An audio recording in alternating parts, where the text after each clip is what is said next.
بایوپلس میں خوش آمدید، جو گہرے علم اور طاقتور سائنسی نظریات تک رسائی کا دروازہ ہے۔ اگر انسان، سائنس، انسانی شعور اور پوشیدہ حقائق کی دنیا سے باخبر رہنا چاہتا ہے تو اس چینل کو سبسکرائب کرنا اور جڑے رہنا یقینی بنائیں۔ بالکل، اور یہ واقعی ایک بہت اہم موضوع ہے۔ آج ہم ریمنڈ موڈی کی شہرائے آفاق کتاب reflections on life after life کا جائزہ لے رہے ہیں۔ یہ کتاب نیئر ڈیتھ ایکسپیرینسز یا NDEs پر مزید روشنی ڈالتی ہے اور حقیقی انسانی مشاہدات کی بنیاد پر یہ بتاتی ہے کہ موت کے بعد کیا ہوتا ہے۔ جی ہاں، اور یہ ایسی اتنی دلچسپ کتاب ہے کہ انسان حیران رہ جاتا ہے۔ یہ ہماری سیریز کا پہلا حصہ ہے۔ جی، اور اس پہلے حصے میں ہم بنیادی طور پر 3 موضوعات کا احاطہ کریں گے۔ پہلا تو اس کا تعارف، دوسرا نیئر ڈیتھ ایکسپیرینسز کا پس منظر، اور تیسرا یہ کہ یہ تحقیق آخر اتنی اہمیت کیوں رکھتی ہے۔ تو آئیے اس کو تفصیل سے سمجھتے ہیں۔ میرا مطلب ہے یہ نیئر ڈیتھ ایکسپیرینسز بنیادی طور پر ہیں کیا؟ دیکھیے، جب کوئی انسان طبی لحاظ سے یعنی کلینکلی ڈیڈ قرار دے دیا جاتا ہے یا موت کے بالکل قریب پہنچ جاتا ہے تو یعنی اس کا دل دھڑکنا مکمل بند ہو چکا ہوتا ہے۔ ہاں بالکل، دل کی دھڑکن اور سانس رک جاتی ہے، تو اس انتہائی نازک وقت میں وہ جو کچھ بھی محسوس کرتا ہے اسے نیئر ڈیتھ ایکسپیرینس کہا جاتا ہے۔ اچھا، تو ریمنڈ موڈی نے اس مظہر پر تحقیق کیوں شروع کی؟ مطلب انہیں کیا چیز اتنی عجیب لگی؟ اصل میں موڈی نے حیران کن طور پر دیکھا کہ جو لوگ موت کے منہ سے واپس آئے ان سب نے بالکل ایک جیسے تجربات اور پیٹرنز بیان کیے۔ ایک جیسے؟ یعنی کوئی فرق نہیں تھا ان کی باتوں میں؟ جی ہاں بالکل۔ ابتدا میں ریمنڈ موڈی کو لگا کہ شاید یہ محض اتفاقات ہیں یا چند ہی ایسے کیسز ہوں گے۔ صحیح۔ لیکن جب انہوں نے اس موضوع پر لیکچرز دینا شروع کیے تو سینکڑوں لوگ اپنے تجربات سنانے کے لیے سامنے آ گئے۔ ارے واہ! اور یہاں تک کہ ڈاکٹر الزبتھ کوبلر راس جیسی دیگر شخصیات نے بھی بالکل اسی طرح کے نتائج حاصل کیے۔ یہ بالکل ایسا ہے جیسے کوئی ایک ایسی خفیہ زبان ہو جو بہت سے لوگ جانتے ہوں، لیکن کوئی بھی اس ڈر سے اونچی آواز میں بات نہ کر رہا ہو کہ لوگ کیا کہیں گے، جب تک کہ کوئی پہلا شخص اس پر بات شروع نہ کرے۔ یہاں حیران کن بات یہ ہے کہ لوگ واقعی مذاق اڑائے جانے کے خوف سے خاموش تھے۔ ہاں، یہ تو ہے، معاشرے کا ڈر ہوتا ہے۔ بالکل، لیکن تحقیق شروع ہونے پر انکشافات کا ایک سیلاب آ گیا۔ لوگ بے دھڑک بولنے لگے۔ یہاں بات واقعی بہت دلچسپ ہو جاتی ہے۔ تو ان لوگوں نے اصل میں کیا دیکھا اور کیا محسوس کیا؟ کتاب میں درج حقائق کی روشنی میں کئی افراد نے واضح طور پر اپنے جسم کو چھوڑنے کا ذکر کیا، جسے ہم آؤٹ آف باڈی ایکسپیرینس کہتے ہیں۔ جسم کو چھوڑنے کا؟ کیا وہ خود کو باہر سے دیکھ رہے تھے؟ بالکل، لوگوں نے خود کو جسم سے باہر، اکثر کمرے کے کسی کونے یا چھت کے قریب محسوس کیا، اور وہاں سے وہ ڈاکٹروں کو اپنے ہی جسم کو بچانے کی کوشش کرتے ہوئے دیکھ اور سن سکتے تھے۔ وہ بطور تماشائی یہ سب دیکھ رہے تھے۔ لیکن ایک بات ہے، موت کے وقت تو شدید تکلیف ہونی چاہیے نا، خاص طور پر اگر کوئی حادثہ ہوا۔ اگر ہم اسے وسیع تناظر میں دیکھیں تو مریضوں نے بیان کیا ہے کہ موت کی سرحد پر پہنچتے ہی جسمانی تکلیف بالکل ختم ہو گئی۔ اچھا، ایک دم سے؟ ہاں، درد صرف طبعی جسم تک تھا۔ باہر نکلتے ہی انہوں نے ایک ناقابل بیان سکون، راحت اور دنیاوی معاملات سے مکمل لا تعلقی محسوس کی۔ واقعی حیران کن ہے۔ اور کتاب کے حوالے سے یہ بھی ذکر کیا گیا ہے کہ اس عمل کے دوران ایک تیز گونجتی ہوئی آواز سنائی دیتی ہے۔ گونجتی ہوئی آواز؟ کس قسم کی؟ جیسے کوئی بھنبھناہٹ یا گھنٹی بجنے کی آواز ہو، اور اس کے ساتھ ہی انسان ایک لمبی تاریک سرنگ سے تیزی سے گزرتا ہے۔ تو اس سب کا کیا مطلب ہے؟ اگر جسم مردہ تھا تو پھر دیکھنے اور سننے کا عمل کیسے ہو رہا تھا؟ یہی تو سب سے اہم بحث ہے۔ یہ تحقیق اسی لیے بہت اہم ہے کیونکہ یہ انسان کے سب سے بڑے اسرار کو سمجھنے کی طرف ایک قدم ہے۔ بالکل، موت کے بعد کی زندگی کو سمجھنا۔ جی، اور یہ ظاہر کرتا ہے کہ یہ تجربات محض فریب نظر یا ہیلوسینیشنز نہیں ہیں، بلکہ مختلف پس منظر رکھنے والے افراد میں ایک جیسی ترتیب کے ساتھ پائے جاتے ہیں۔ اور اس سے یقیناً سکون بھی ملتا ہوگا۔ 100%۔ یہ تحقیق لوگوں کو موت کے بیجا خوف سے آزاد کرتی ہے اور ایک بہت گہرا سکون فراہم کرتی ہے۔ تو آج کے اس گہرے مطالعے نے ہمیں دکھایا ہے کہ موت کوئی اچانک ختم ہو جانے والا عمل نہیں ہے، بلکہ اس میں ایک واضح ترتیب اور سکون پایا جاتا ہے۔ جی ہاں، بالکل۔ اور یہ علم ہر اس انسان کے لیے اہم ہے جو زندگی کی حقیقت کو سمجھنا چاہتا ہے۔ اگلے حصے میں ہم نیئر ڈیتھ ایکسپیرینسز کے بنیادی عناصر کا جائزہ لیں گے، جن میں مخصوص مراحل اور مختلف افراد کی طرف سے بتائے گئے بار بار دہرائے جانے والے پیٹرن شامل ہیں۔ اور بس گفتگو ختم کرنے سے پہلے میں ایک سوال چھوڑنا چاہوں گی۔ تصور کریں اگر انسانی شعور واقعی جسمانی دماغ کے بغیر بھی زندہ رہ سکتا ہے، تو کیا اس کا مطلب یہ نہیں کہ ہمیں آج اپنی زندگی اور اپنے فیصلوں کو ایک بالکل مختلف، زیادہ وسیع اور ہمدردانہ نظر سے دیکھنے کی ضرورت ہے؟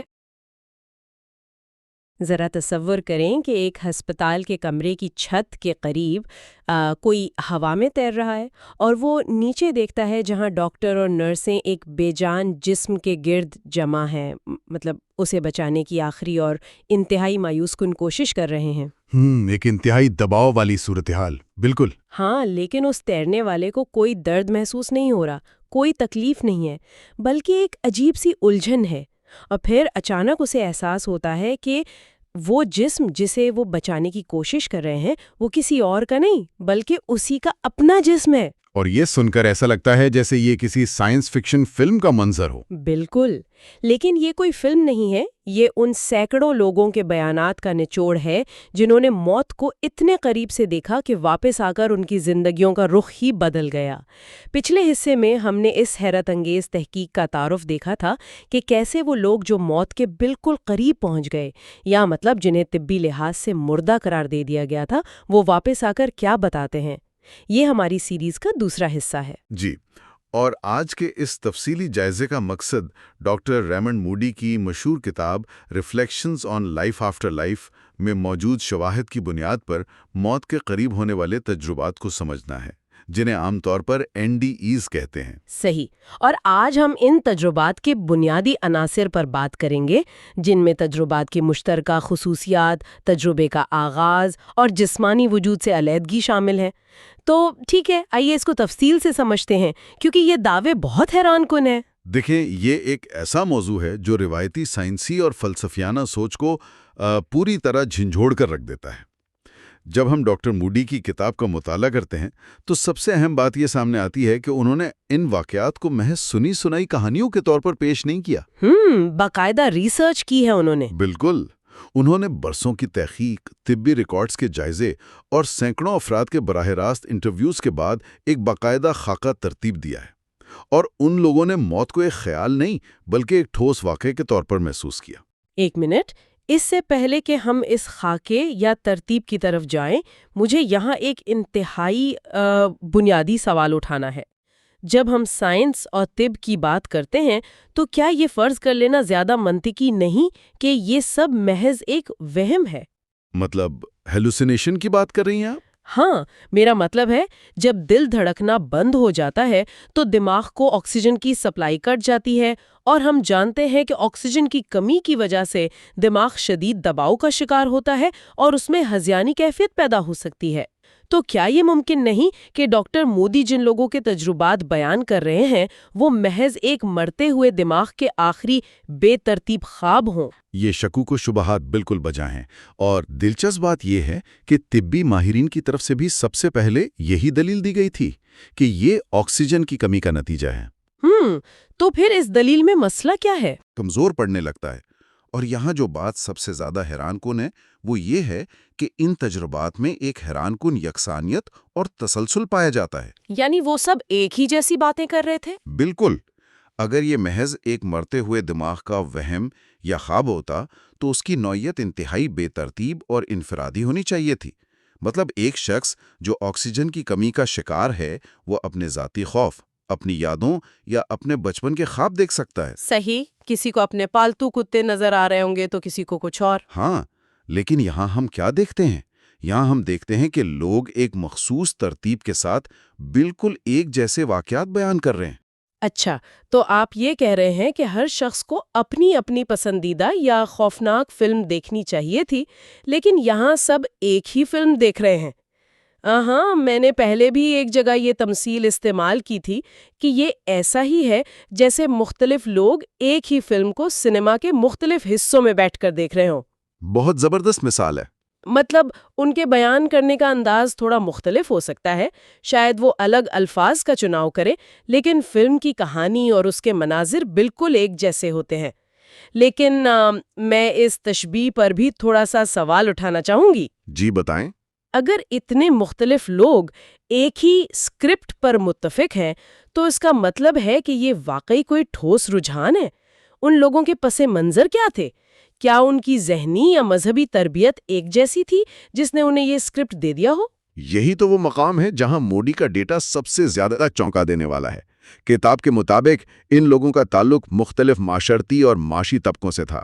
ان میں وہ لوگ بھی شامل تھے جو انتہائی مذہبی تھے اور وہ بھی جو کسی مذہب کو نہیں مانتے تھے۔ واقعی؟ مطلب ایتھیسٹ یا لادری لوگ بھی؟ بالکل، کچھ بہت پڑھے لکھے سائنسدان تھے تو کچھ عام مزدور۔ ان کی عملیں مختلف تھیں، یہاں تک کہ چھوٹے بچے بھی شامل تھے جنہیں موت یا اس کے بعد کی زندگی کے بارے میں کوئی خاص تصور سرے سے دیا ہی نہیں گیا تھا۔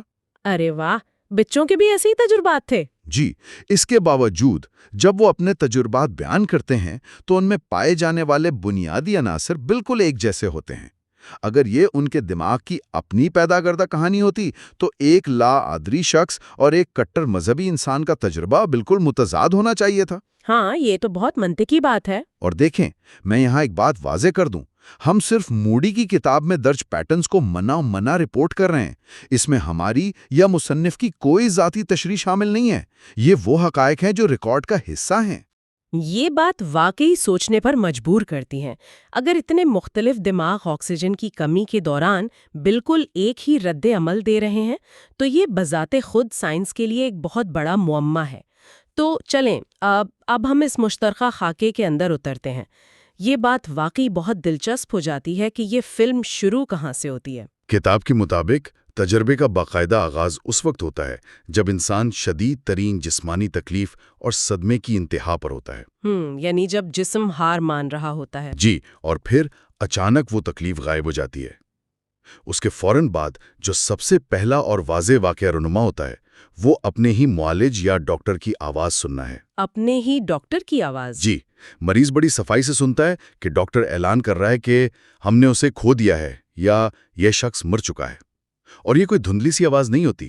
مریضوں نے بتایا کہ انہوں نے اپنے ارد گرد موجود لوگوں کی باتوں کو بالکل واضح الفاظ میں سنا۔ ایک سیکنڈ، میں یہاں تھوڑی دیر کے لیے رکنا چاہوں گی۔ آپ کہہ رہے ہیں کہ وہ ڈاکٹر کی آواز سنتے ہیں، لیکن اگر دل کام کرنا چھوڑ چکا ہے، خون کی گردش رک گئی ہے اور کلینکل طور پر موت واقع ہو چکی ہے تو دماغ کا سماعت کا مرکز تو آف ہو چکا ہونا چاہیے نا؟ بالکل، میڈیکل سائنس تو یہی کہتی ہے۔ تو پھر ایک مردہ دماغ زبان اور الفاظ کو کیسے پروسیس کر سکتا ہے؟ کیا یہ لوگ اپنے جسمانی کانوں سے سن رہے ہوتے ہیں؟ یہ ایک بہت ہی کلیدی سوال ہے۔ کتاب کی شواہد کی روشنی میں یہ سننا طبی یا جسمانی کانوں کے ذریعے نہیں ہو رہا ہوتا۔ دراصل مریض کا شعور اس وقت تک جسمانی اعضاء کا محتاج نہیں رہتا۔ تو پھر وہ سنتے کیسے ہیں؟ وہ ڈاکٹر کے الفاظ کو ایک طرح کی براہ راست آگاہی یعنی ڈائریکٹ اویئرنس کے ذریعے محسوس کرتے ہیں۔ لیکن دلچسپ بات یہ ہے کہ اس مرحلے پر انسان کو یہ احساس ہی نہیں ہوتا کہ وہ مر چکا ہے۔ اچھا، تو وہ کیا سوچتے ہیں اس وقت؟ وہ ڈاکٹر کی بات سن کر الجھن کا شکار ہو جاتے ہیں۔ وہ سوچتے ہیں یہ ڈاکٹر کس کے بارے میں بات کر رہا ہے؟ میں تو یہی ہوں، میں تو زندہ ہوں۔ او مائی گاڈ! ذرا اس ذہنی کیفیت کا تصور کیا جائے۔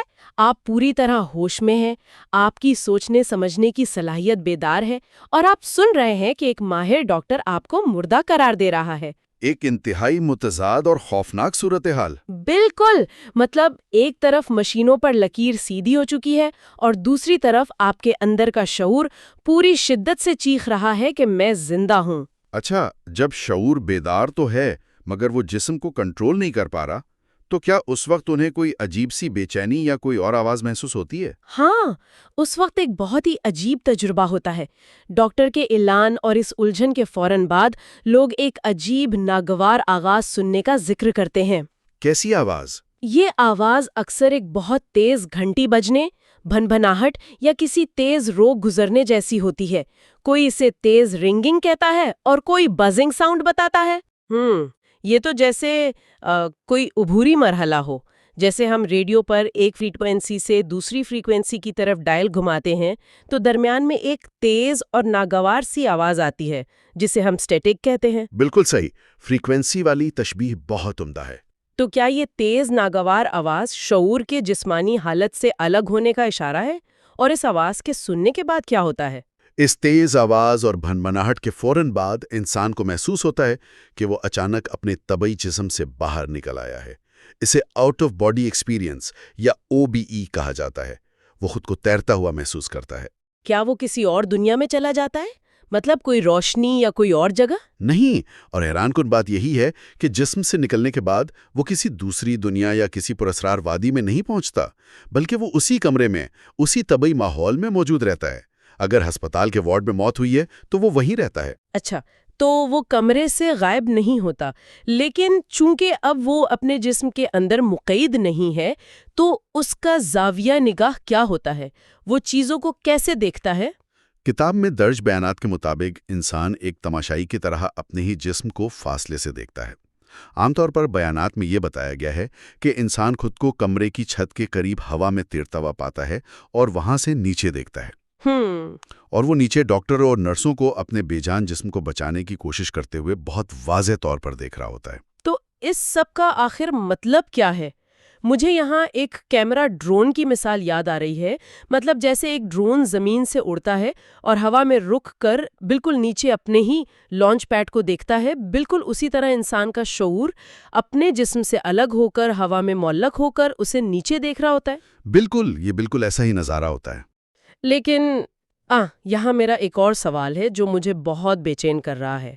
کیا یہ ممکن نہیں کہ جب ان لوگوں کو ہوش آیا تو انہوں نے محض اندازہ لگا لیا ہو کہ ان کے ساتھ کیا ہوا ہوگا؟ مطلب میں نے ٹی وی پر سینکڑوں بار CPR کا عمل دیکھا ہے، تو میں جاگ کر آسانی سے ایک کہانی گھڑ سکتی ہوں کہ ہاں، میں نے ڈاکٹروں کو میرے سینے پر دباؤ ڈالتے ہوئے دیکھا. یہ ایک انتہائی شاندار تنقیدی سوال ہے، اور ڈاکٹر موڈی نے بھی اس امکان پر غور کیا تھا.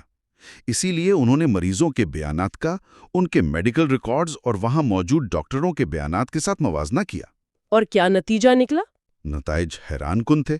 کتاب میں ایسے متعدد کیسز درج ہیں جہاں مریض نے جاگنے کے بعد کمرے کی ایسی مخصوص تفصیلات بتائیں جو ان کا طبعی دماغ کسی صورت نہیں جان سکتا تھا. مثلاً کوئی خاص بات بتائی انہوں نے؟ مثلاً ایک مریض نے بالکل درست انداز میں اس مخصوص اوزار کی شکل اور رنگ بیان کیا جو سرجن نے اس کے دل دھڑکنا بند ہونے کے بعد استعمال کیا تھا، اور وہ اوزار ایک بند ٹرے میں تھا جسے مریض بے ہوش ہونے سے پہلے دیکھ ہی نہیں سکتا تھا. اوہ واہ! یعنی انہوں نے محض ایک عام CPR کا طریقہ کار نہیں بتایا، بلکہ ایسی باریک اور پوشیدہ تفصیلات بتائیں جو صرف وہی شخص بتا سکتا ہے جو واقعی اس کمرے کا عینی شاہد ہو. اور کیا انہوں نے وہاں ہونے والی کوئی بات چیت بھی سنی؟ جی ہاں، بالکل. مریضوں نے ڈاکٹروں کے درمیان ہونے والی گفتگو کے عین وہ الفاظ دہرائے جو اس وقت کہے گئے تھے جب مریض میڈیکل مشینوں پر ایک سیدھی لکیر کی صورت ظاہر ہو رہا تھا. کیا بات کر رہے ہیں؟ ڈاکٹروں کا کیا رد عمل تھا اس پر؟ ڈاکٹر خود ہکا بکا رہ گئے.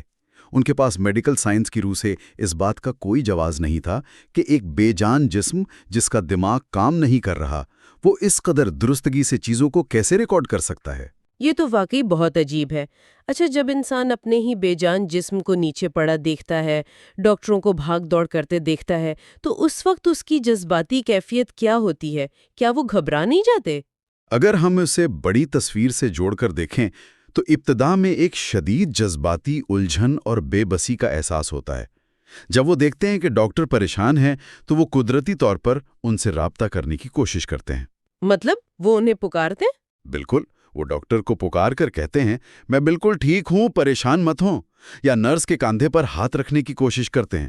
لیکن یہیں ان پر ایک ہولناک انکشاف ہوتا ہے کہ کوئی ان کی بات سن نہیں پا رہا. جی، وہ بولتے ہیں مگر کوئی سنتا نہیں. اور جب وہ کسی کو چھونے کی کوشش کرتے ہیں تو ان کا ہاتھ اس شخص کے جسم کے آر پار گزر جاتا ہے. وہ کسی طبی چیز کو چھو نہیں سکتے. بالکل. لیکن اس ابتدائی الجھن کے بعد ایک حیران کن تبدیلی آتی ہے. خوف کی جگہ ایک شدید قسم کا سکون لے لیتا ہے۔ انہیں احساس ہوتا ہے کہ وہ اپنا گوشت پوست کا جسم تو چھوڑ آئے ہیں، لیکن وہ بے وجود نہیں ہیں۔ ان کے پاس اب بھی ایک جسم ہے، لیکن یہ ایک مختلف نوعیت کا، توانائی کا جسم ہے۔ یہ سب جان کر ذہن واقعی مفلوج سا محسوس ہونے لگتا ہے۔ یہ حقائق اس بنیادی سوال کو چھیڑتے ہیں کہ ہم حقیقت میں کیا ہیں؟ کیا ہمارا شعور واقعی ہمارے مادی دماغ کا محتاج ہے؟ ان معلومات کا مقصد صرف کہانیاں سنانا نہیں، بلکہ حقائق کی روشنی میں زندگی کو ایک نئے زاویے سے دیکھنا ہے۔ بالکل، یہ ہمیں انسان ہونے کی تعریف پر نظر ثانی کرنے پر مجبور کرتا ہے۔ واقعی، اور اس سب پر غور کرتے ہوئے ذہن میں ایک بہت ہی فکر انگیز خیال ابھرتا ہے۔ اگر موت کے بالکل قریب، جب دماغ اور جسم بظاہر مکمل طور پر بند ہو جاتے ہیں، تب بھی شعور اتنی صفائی سے چیزوں کو دیکھ اور سن سکتا ہے، تو کیا یہ ممکن ہے کہ ہماری اس روزمرہ کی زندگی میں ہمارا یہ جسم محض ایک خلائی سوٹ یا اسپیس سوٹ ہو جسے ہمارے اصل وجود نے پہن رکھا ہو؟ یہ ایک بہت ہی گہری اور سوچنے والی بات ہے۔ بالکل، مطلب جیسے ایک خلا نارتھ کسی دوسرے سیارے پر جانے کے لیے ایک سوٹ پہنتا ہے۔ جب وہ خلائی سوٹ خراب ہو جاتا ہے تو اندر موجود اصل وجود اس سوٹ سے باہر نکل آتا ہے اور پھر بھی مکمل طور پر برقرار رہتا ہے۔ شاید ہم شعور ہے جس نے وقتی طور پر یہ جسمانی سوٹ پہن رکھا ہے۔ خیر، اس سفر کی کہانی ابھی ختم نہیں ہوئی۔ اگلے حصے میں ہم اس تجربے کے مزید گہرے مراحل کا جائزہ لیں گے، جن میں اندھیرے میں داخل ہونا، سرنگیں اور روشنی کا سامنا کرنا شامل ہے۔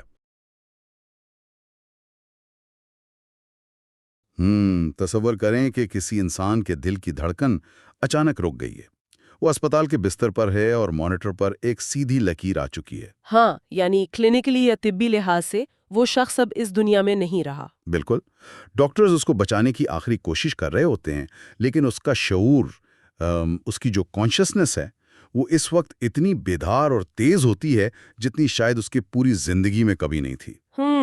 اور یہ کوئی سائنس فکشن فلم کا سین نہیں ہے، یہ اصل میں ان ہزاروں لوگوں کی گواہی ہے جو اس تجربے سے گزر کر واپس آئے ہیں۔ صحیح بات ہے، اور یہیں سے ہماری روایتی سائنس اور انسانی تجربے کا ایک بہت بڑا ٹکراؤ شروع ہوتا ہے۔ ہم نے پچھلے جائزوں میں اسی مقام سے بات شروع کی تھی نا، یہ ہماری سیریز کا تیسرا حصہ ہے۔ جی، پچھلی نشست میں ہم نے آؤٹ آف باڈی تجربات پر بات کی تھی نا، کہ کیسے لوگ اپنے ہی جسم کو چھت کے قریب سے دیکھتے ہیں۔ ہاں بالکل، تو آج کی اس تفصیلی گفتگو میں ہم اس سے آگے کا سفر طے کرنے والے ہیں۔ ہم دیکھیں گے کہ جب شعور اس کمرے کو چھوڑتا ہے تو اس کا اگلا پڑاؤ کیا ہوتا ہے، مطلب وہ تاریک سرنگ، وہ روشنی اور اس کے جذباتی اثرات۔ لیکن اس گہرے مطالعے میں آگے بڑھنے سے پہلے ایک بنیادی اصول یاد رکھنا بہت ضروری ہے۔ ڈاکٹر ریمنڈ موڈی کی یہ جو تحقیق ہم ڈسکس کر رہے ہیں، یہ مکمل طور پر غیر جانبدار ہے۔ یعنی اس میں کوئی مذہبی اینگل نہیں ہے؟ بالکل نہیں، اس میں کوئی مذہبی تعصب یا پہلے سے طے شدہ مفروضے شامل نہیں ہیں۔ ہم بس ان خالص انسانی تجربات کی رپورٹنگ کر رہے ہیں جیسے وہ بیان کیے گئے ہیں۔ یہ کوئی دائیں یا بائیں بازو کی بحث نہیں ہے۔ زبردست، تو چلیں اس کا تفصیلی جائزہ لیتے ہیں۔ ایک شخص کا شعور جسم سے الگ ہو چکا ہے، وہ ہسپتال کے کمرے میں مشینوں کی آوازیں سن رہا ہے۔ اب آگے کیا؟ ماخذ کے مطابق یہاں سے منظر ایک دم بدل جاتا ہے۔ شعور ایک انتہائی تیز رفتار حرکت کا تجربہ کرتا ہے۔ یعنی وہ اڑنے لگتے ہیں یا کیا؟ نہیں، زیادہ تر لوگوں نے بتایا کہ یہ سفر ایک خاص آواز سے شروع ہوتا ہے۔ کسی نے اسے ہوا کے تیز جھکڑ جیسی آواز کہا، کسی کو جھرنے کی آواز لگی، اور کچھ نے کہا کہ جیسے کوئی تیز ڈھول بج رہا ہو۔ اچھا، ہاں، اور اس تیز آواز کے فوراً بعد انہیں محسوس ہوتا ہے کہ وہ ایک بہت ہی تاریک جگہ میں انتہائی تیزی سے کھینچے جا رہے ہیں۔ جیسے کسی کو ایک اندھیرے ویکیوم ٹیوب میں تیزی سے کھینچ لیا جائے۔ بالکل وہی کیفیت۔ لوگوں نے اسے مختلف نام دیے ہیں، کسی نے سرنگ کہا، کسی نے غار یا ایک اندھیرا خلا۔ لیکن رکھے، مجھے یہاں آپ کو ایک منٹ روکنا پڑے گا۔ مطلب جب ان لوگوں کا جسم ہسپتال کے بستر پر بے جان پڑا ہے، ان کا دماغ کام نہیں کر رہا، تو وہ اس تیز رفتار حرکت یا گزرنے کو جسمانی طور پر کیسے محسوس کر رہے ہیں؟ یہ سوال بہت اہم ہے، اور یہی اس پورے فینومینا کی جان ہے۔ اگر ہم اسے صرف فزکس کی نظر سے دیکھیں تو یہ ناممکن لگتا ہے نا؟ ہاں، ظاہر ہے۔ لیکن ہم یہاں خالص شعور کے سفر کی بات کر رہے ہیں، اس کو ایک تشبیہ سے سمجھتے ہیں۔ فرض کریں آپ نے ایک وی آر ہیڈ سیٹ پہنا ہوا ہے۔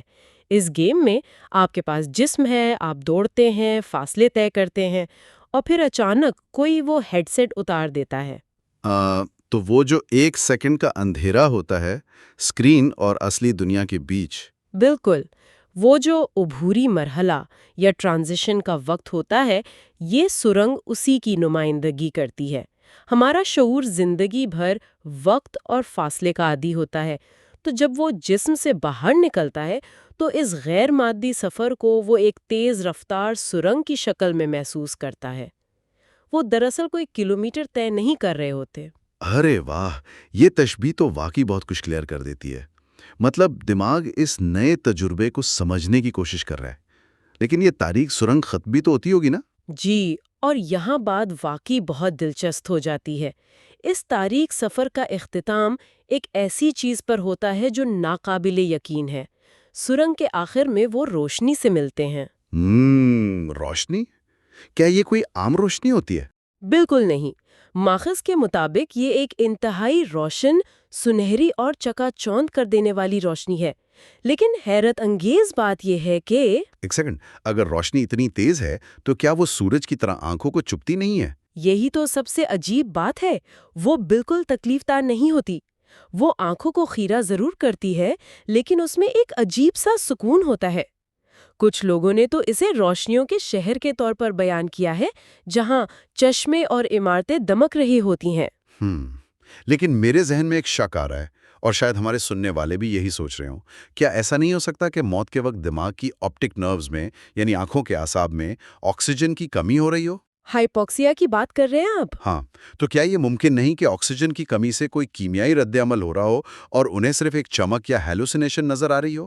یہ ایک بہت کامن میڈیکل اعتراض ہے، لیکن یہاں جو بات سب سے زیادہ حیران کن ہے وہ یہ ہے کہ ہائپوکسیا کے دوران ہونے والے ہیلوسینیشنز بے ترتیب، ڈراؤنے اور انسان کی اپنی یادوں پر مبنی ہوتے ہیں۔ مطلب الجھے ہوئے خوابوں کی طرح؟ بالکل، لیکن نیئر ڈیتھ ایکسپیرینس میں ایسا نہیں ہوتا۔ یہ تجربات انتہائی واضح اور منظم ہوتے ہیں۔ ایک امریکی بینکر اور ایک افریقی کسان دونوں ایک ہی سرنگ اور ایک ہی روشنی کا ذکر کرتے ہیں۔ یہ مستقل مزاجی کسی آکسیجن کی کمی والے دماغ کا کیمیائی رد عمل نہیں ہو سکتی۔ یہ تو واقعی سوچنے کی بات ہے۔ اور ایک اور پرت بھی ہے اس میں۔ ان تمام بیانات کے مطابق یہ روشنی محض ایک بصری فریب یا بلب جیسی کوئی چیز نہیں ہے، اسے ایک باشعور ہستی کے طور پر محسوس کیا گیا ہے۔ باشعور ہستی؟ مطلب وہ روشنی زندہ ہے؟ جی ہاں، ماخذ اس بات کی سختی سے تصدیق کرتا ہے۔ وہ روشنی ایک ایسا وجود ہے جو واقفیت رکھتا ہے، اور وہ مکمل طور پر ایک محبت کرنے والی ہستی ہے جو انسان کو اپنی طرف کھینچتی ہے۔ یہ بات واقعی حیران کن ہے۔ اور کیا وہ ان سے بات بھی کرتی ہے؟ بالکل، وہ انسان سے براہ راست رابطہ کرتی ہے، لیکن یہ بات چیت انسانی زبان یا الفاظ کے ذریعے نہیں ہوتی۔ تو پھر کیسے ہوتی ہے؟ اشاروں سے؟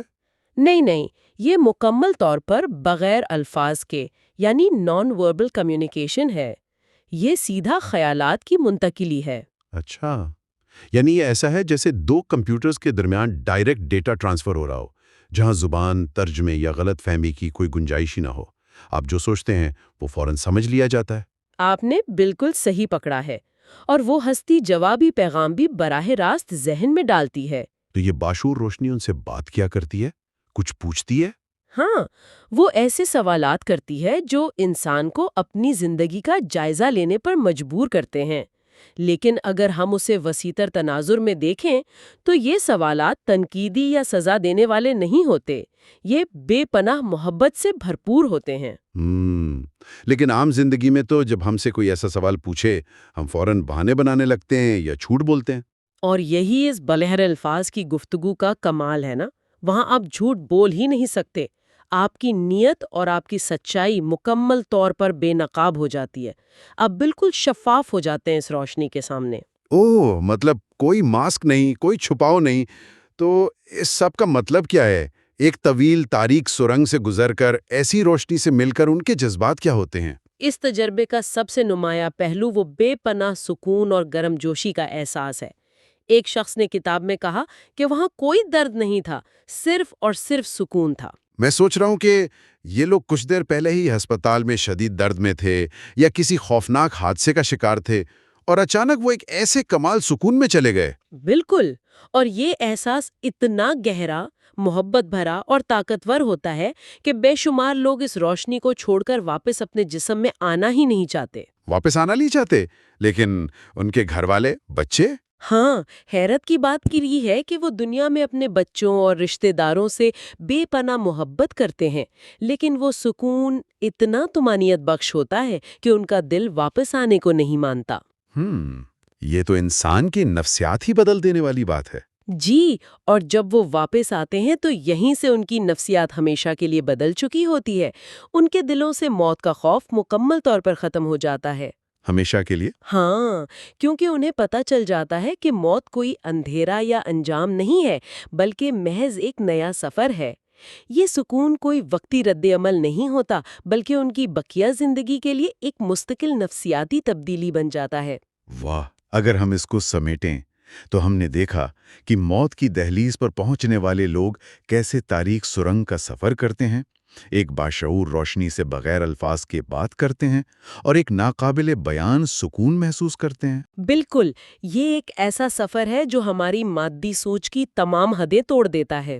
اور اسی بنیاد پر میں گفتگو کے بالکل آخر میں ایک گہرا سوال چھوڑنا چاہتا ہوں جو انہی تصورات پر مبنی ہے۔ ذرا سوچئے، اگر ہمارا شعور جسمانی موت کے بعد کسی مادی زبان، آنکھوں یا کانوں کے بغیر بھی اتنی گہری اور سچی گفتگو کرنے کی صلاحیت رکھتا ہے جہاں جھوٹ کی کوئی گنجائش نہیں، تو کیا ہماری روزمرہ کی زندگی میں ہماری یہ الفاظ اور ہماری زبان ہماری اصل سچائی کو چھپانے کا کام تو نہیں کر رہی؟ ذرا اس پر سوچئے گا۔ واقعی یہ ایک بہت گہری بات ہے۔ اگلے حصے میں ہم ہستیوں، رشتہ داروں سے ملاقات اور زندگی کے جائزے کے تجربے پر بات کریں گے۔ ذرا تصور کریں کہ آپ کی موت واقع ہو چکی ہے، مطلب آپ کے جسم کی جو مادی حدیں ہیں وہ ٹوٹ چکی ہیں، لیکن اندھیرے یا خاموشی کے بجائے اچانک آپ کو احساس ہوتا ہے کہ آپ کا ذہن تو پہلے سے کہیں زیادہ روشن اور بیدار ہے، اور سب سے حیران کن بات یہ کہ اس نئی جہت میں آپ اکیلے نہیں ہیں۔ بالکل۔ پچھلی تفصیلی گفتگو میں ہم نے موت کے قریب پہنچنے کے ابتدائی مراحل پر بات کی تھی، یعنی ان تجربات پر جنہیں نیئر ڈیتھ ایکسپیرینسز کہا جاتا ہے، اور یہ سمجھنے کی کوشش کی تھی کہ جسم سے الگ ہونے کا پہلا احساس کیسا ہوتا ہے۔ یہ ہماری سیریز کا پارٹ 4 ہے۔ جی ہاں، اور ڈاکٹر ریمنڈ موڈی کی جو تحقیق ہے اور ان کی کتاب reflections on life after life, اس پر مبنی ہمارا آج کا یہ مطالعہ بہت گہرا ہونے والا ہے، جو بتاتے ہیں کہ بھائی جسم سے نکلنے کے بعد اگلا مرحلہ کیا ہوتا ہے، خاص طور پر وہاں کن سے ملاقات ہوتی ہے، وہاں ابلاغ یعنی کمیونیکیشن کیسے ہوتا ہے، اور سب سے بڑھ کر وہ مرحلہ جسے لائف ریویو یعنی زندگی کا مکمل جائزہ کہا گیا ہے۔ سچ کہوں تو جب میں نے ان ذرائع کو پڑھا تو میرے ذہن میں بہت سے سوالات نے جنم لیا۔ مطلب ہم بچپن سے سنتے ہیں نا کہ موت کے بعد کیا ہوتا ہے، لیکن ان لوگوں کے تجربات جو موت کی سرحد کو چھو کر واپس آئے ہیں، وہ ان روایتی تصورات کو بالکل ایک نئے زاویے سے پیش کرتے ہیں۔ بالکل، وہ ایک نیا ہی رخ دکھاتے ہیں۔ تو آئیے سیدھا مدعے پر آتے ہیں۔ جب کوئی انسان اس جسمانی خول سے باہر نکلتا ہے تو ڈاکٹر موڈی کی تحقیق کیا کہتی ہے؟ کیا وہاں واقعی کوئی ہمارا انتظار کر رہا ہوتا ہے یا یہ محض ایک تنہا سفر ہے؟ دیکھیں، ڈاکٹر موڈی کے جمع کردہ انٹرویوز میں ایک بات بڑی تواتر سے سامنے آئی ہے کہ اس ابتدائی مرحلے میں انسان خود کو تنہا محسوس نہیں کرتا۔ اچھا؟ ہاں، موت کے قریب پہنچنے والے بے شمار افراد نے رپورٹ کیا کہ انہوں نے اپنے ان رشتہ داروں، دوستوں اور پیاروں کو دیکھا جو ان سے پہلے اس دنیا سے جا چکے تھے۔ واہ! اور یہ ملاقاتیں مطلب کسی خوف کا باعث نہیں ہوتی، بلکہ یہ انتہائی محبت، اپنائیت اور سکون سے بھری ہوتی ہیں۔ لیکن بات صرف پرانے جاننے والوں تک محدود نہیں ہے۔ تو اور کون ہوتا ہے وہاں؟ کئی لوگوں نے کچھ انتہائی چمکدار اور محبت سے بھری نورانی ہستیوں سے ملنے کا ذکر بھی کیا ہے۔ اچھا، یہاں میں آپ کو تھوڑی دیر کے لیے روکوں گا۔ جی بتائیں۔ دیکھیں، جب کوئی شخص موت کے قریب ہوتا ہے نا، تو اس کا دماغ شدید دباؤ میں ہوتا ہے، آکسیجن کی کمی ہوتی ہے۔ تو کیا ہم سائنس یا نفسیات کی روح سے یہ نہیں کہہ سکتے کہ یہ محض دماغ کا ایک دفاعی نظام ہے؟ مطلب ایک مرتا ہوا دماغ خود کو تسلی دینے کے لیے اپنے پیاروں کے چہرے ہیلوسینیٹ کر رہا ہے یا تخیل میں بنا رہا ہے؟ یہ ایک بہت منطقی سوال ہے، اور ڈاکٹر موڈی نے اپنی تحقیق میں اس پہلو پر بھی بہت گہری بحث کی ہے۔ دیکھیں، اگر یہ محض کیمیائی رد عمل یا ہیلوسینیشن ہوتا تو ہر انسان کے تجربات بے ترتیب اور مختلف ہونے چاہیے تھے نا؟ ہاں، یہ بات تو ہے۔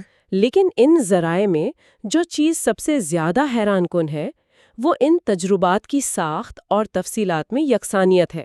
مطلب مختلف پس منظر، مذاہب اور عمر کے لوگ بالکل ایک جیسی ترتیب بیان کرتے ہیں، اور یہ ہستیاں محض خاموش سائے نہیں ہوتیں۔ اچھا، تو کیا وہ بات چیت بھی کرتے ہیں؟ بالکل، ان کے درمیان ایک باقاعدہ رابطہ ہوتا ہے۔ کچھ افراد نے تو روشنی کے باقاعدہ شہروں کا تذکرہ کیا ہے جہاں کی چمک دنیاوی روشنیوں سے لاکھوں گنا زیادہ تھی، لیکن اس کے باوجود وہ آنکھوں کو خیرہ نہیں کر رہی تھیں۔ ٹھیک ہے، فرض کر لیتے ہیں کہ وہ ایک باقاعدہ حقیقت ہے۔ اب مجھے اس چیز پر بات کرنی ہے جس نے مجھے ذرائع پڑھتے ہوئے سب سے زیادہ الجھایا۔ کس چیز نے؟ ان ہستیوں کے درمیان بات چیت کا طریقہ۔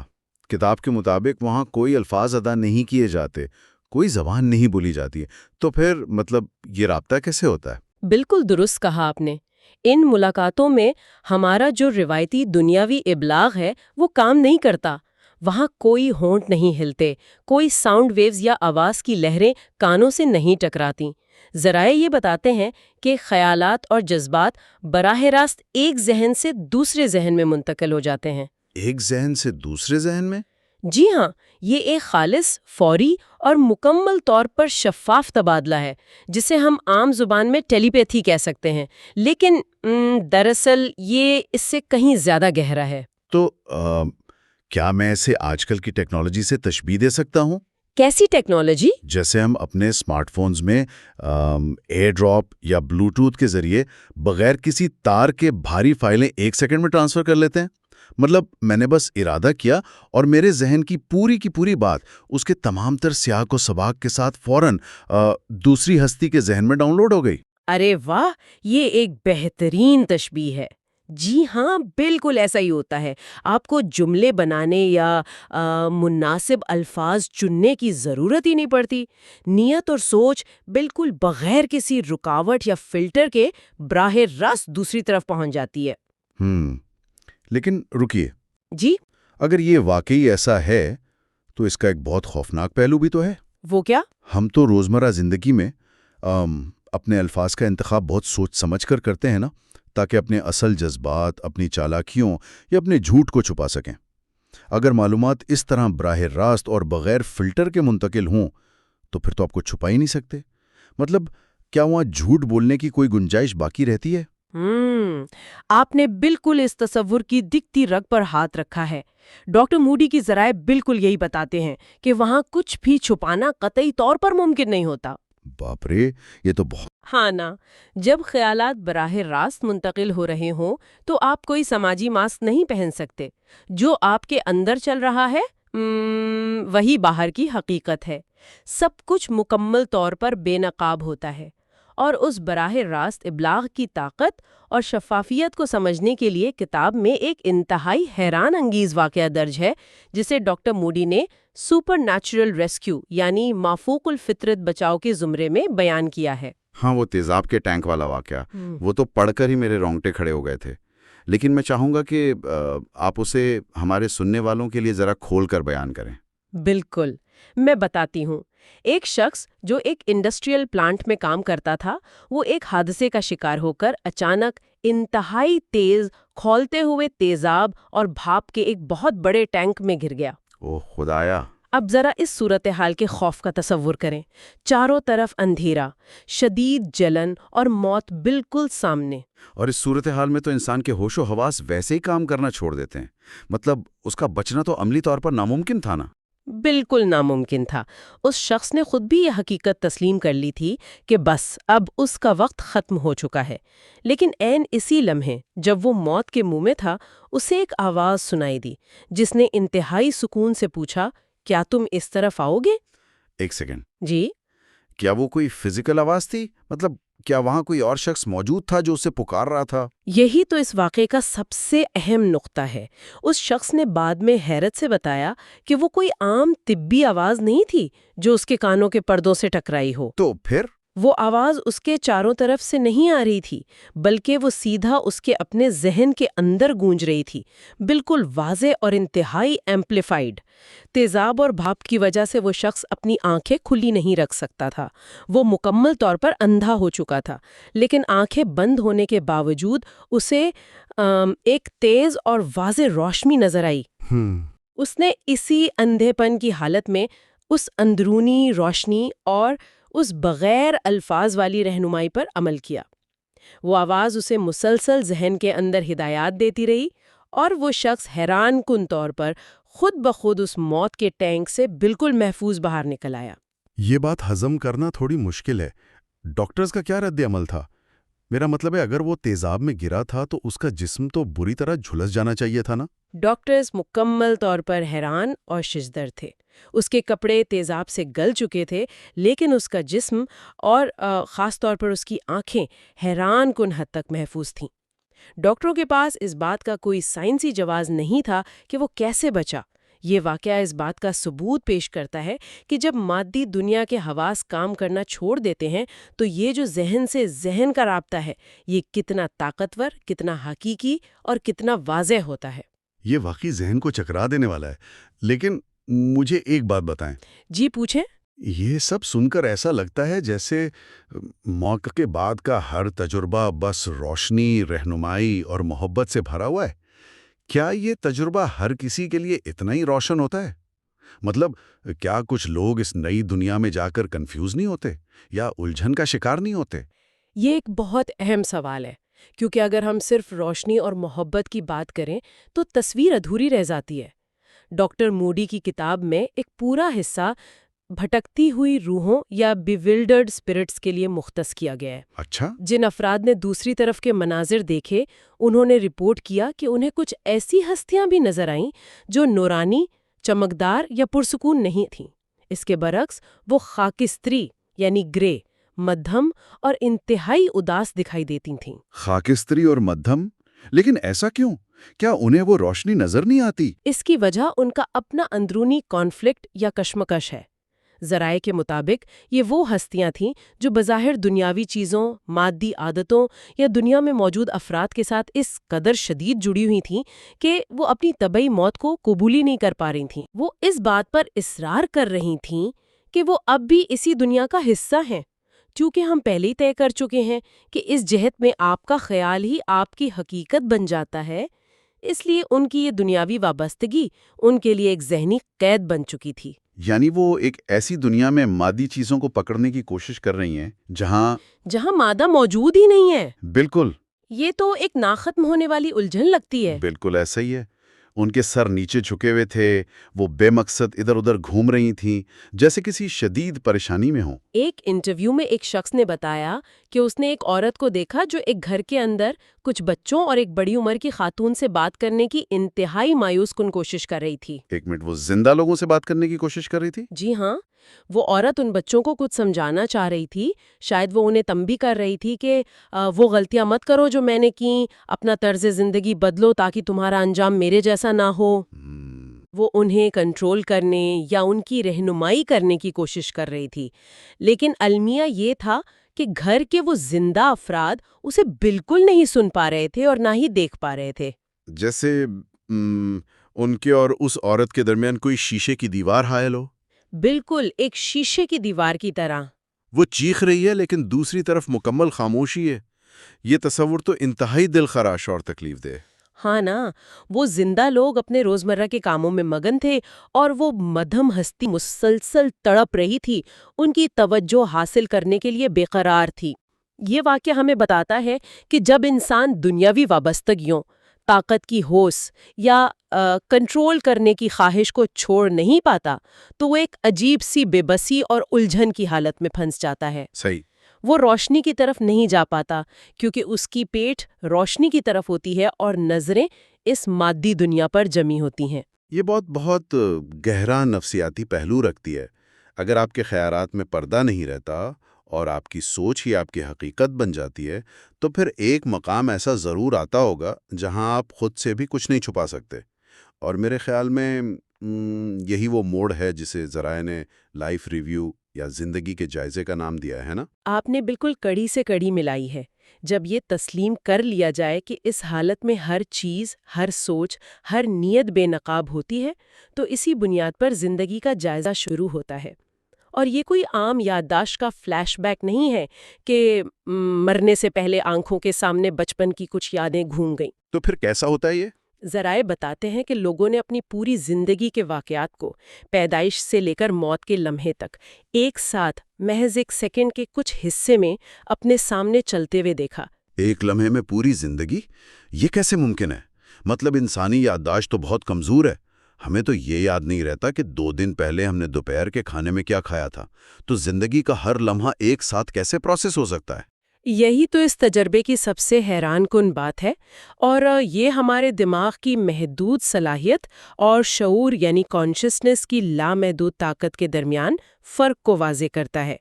یہ جائزہ ایک 3D پینورامک منظر کی طرح ہوتا ہے، ہر چیز مکمل رنگوں کے ساتھ آپ کے ارد گرد موجود ہوتی ہے۔ واہ!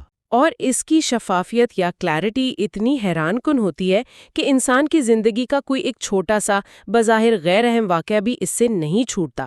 وہ واقعہ بھی جو آپ کے شعور سے محو ہو چکا ہوتا ہے نا، وہ بھی وہاں پوری تفصیل کے ساتھ موجود ہوتا ہے۔ تو کیا آپ بس ایک سنیما میں بیٹھ کر اپنی زندگی کی ایک فلم دیکھ رہے ہوتے؟ نہیں، یہ محض ایک فلم نہیں ہے، اور یہیں آ کر بات واقعی گہری ہو جاتی ہے۔ انسان صرف اپنے اعمال کو ایک دور کھڑے تماشائی یا ناظر کی طرح نہیں دیکھتا۔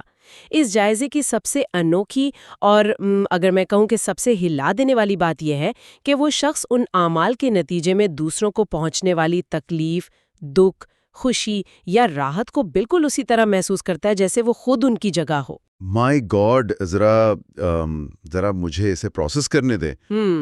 آپ کا مطلب ہے کہ یہ کوئی ورچوئل ریالٹی ایمپتھی مشین کی طرح ہے؟ ایک ایسی مشین جہاں اگر میں نے 10 سال پہلے کسی پر کوئی طنزیہ جملہ کسا تھا جس سے اس کا دل ٹوٹا تھا، تو اس لائف ریویو میں صرف وہ منظر دیکھوں گا نہیں، بلکہ میں اس شخص کے دل کے اندر اتر کر وہ تکلیف، وہ چبھن، وہ شرمندگی بالکل اسی شدت سے خود اپنے اوپر محسوس کروں گا۔ آپ نے اسے بالکل درست اور انتہائی جامع انداز میں بیان کیا ہے۔ بالکل اسی شدت سے جذبات کی یہ منتقلی اتنی بے مثال ہوتی ہے کہ آپ کے اپنے اعصاب پر وہی اثر طاری ہو جاتا ہے جو آپ نے دوسروں پر کیا تھا۔ باپ رے! یہ تو جی، آپ بے وقت اپنے زاویے سے بھی وہ واقعہ دیکھ رہے ہوتے ہیں اور اس شخص کے زاویے سے بھی جو آپ کے عمل کا نشانہ بنا، چاہے وہ کوئی انسان ہو یا کوئی جانور۔ یہ تو سن کر ہی مجھے خوف آ رہا ہے۔ اگر ہر انسان کو اپنے اعمال کا نتیجہ، اپنے تلخ الفاظ کا اثر دوسروں کے نقطہ نظر سے خود اپنے وجود پر محسوس کرنا پڑے، تو یہ تو مطلب جہنم کی کسی بھی روایتی تصور سے زیادہ سخت سزا لگتی ہے۔ کیا یہ وہی چیز ہے جسے ہم مذہب یا روایات میں ججمنٹ یا حساب کتاب کا دن کہتے ہیں؟ کیا وہ نورانی ہستی جس کا آپ نے ذکر کیا، وہ جج کی کرسی پر بیٹھ کر ہمیں سزائیں سنا رہی ہوتی ہیں؟ یہ ایک انتہائی جائز اور منطقی سوال ہے، اور دلچسپ بات یہ ہے کہ ان تمام حوالوں کا نچوڑ آپ کے اس سوال کا بالکل الٹ جواب دیتا ہے۔ کتاب میں ڈاکٹر موڈی بڑی وضاحت سے بتاتے ہیں کہ یہ کوئی روایتی قسم کی سزا یا عدالت نہیں ہے جس کا تصور ہم عام طور پر کرتے ہیں۔ اچھا؟ وہاں کوئی غصے میں بھرا قاضی یا جج آپ کے سامنے بیٹھ کر آپ کو جہنم یا کسی اور عذاب کی دھمکیاں نہیں دے رہا ہوتا۔ جن لوگوں نے اس نورانی ہستی کی موجودگی میں اس لائف ریویو کا تجربہ کیا، انہوں نے بتایا کہ وہ ہستی مکمل طور پر محبت، ہمدردی اور قبولیت سے بھری ہوتی ہے۔ وہ کوئی تانا نہیں دیتی، کوئی تنقید نہیں کرتی۔ تو پھر یہ تکلیف دہ احساس، یہ سزا کا احساس کہاں سے آتا ہے؟